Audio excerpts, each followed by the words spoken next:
त्या बिलावरती चर्चा करण्याचं जर ठरवलं असतं तर माझे जे खासदार आहेत ते येऊन बोलले असते, काय बोलायचे असते ते. वक्फ बोर्डाची जमीन जर ढापून तुमच्या उद्योगपतींच्या घशात घालणार असाल, जसं तुम्ही आमच्या हिंदू संस्थानांच्या मंदिराच्या जमिनी लाटताय, लुटतायत आणि तुमच्या लाडक्या कॉन्ट्रॅक्टरला देत आहात. वक्फ असो किंवा हिंदू संस्थान असेल किंवा कोणत्याही धर्माच्या जागा असतील, आम्ही वेळवाकडं काही त्याच्यामध्ये होऊ देणार नाही.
पाडण्याचं नाटक हे थेर का केलं तुम्ही?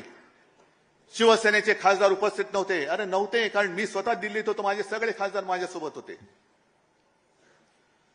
आणि त्या बिलावरती चर्चा करण्याचं जर ठरवलं असतं तर माझे जे खासदार आहेत ते येऊन बोलले असते, काय बोलायचे असते ते.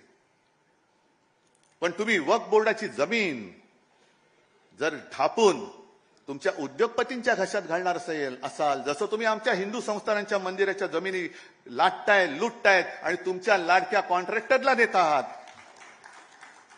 महाराष्ट्रामध्ये सुद्धा देवाची, संस्थानाची, मंदिराची जमीन किती राजकारण्यांनी ढापले त्याची यादी काढा.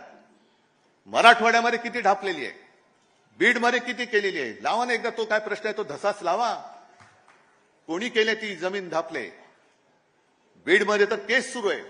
अरे वक्फ बोर्ड तर बाजूला ठेवा, माझ्या मंदिराची जमीन चोरली जाते आणि त्याच्यावरती तुमचे मित्र येऊन बांधकाम करणार असतील तर आज मी जाहीर करतो, वक्फ असो किंवा हिंदू संस्थान असेल किंवा कोणत्याही धर्माच्या जागा असतील, आम्ही वेळवाकडं काही त्याच्यामध्ये होऊ देणार नाही, अजिबात नाही होऊ देणार.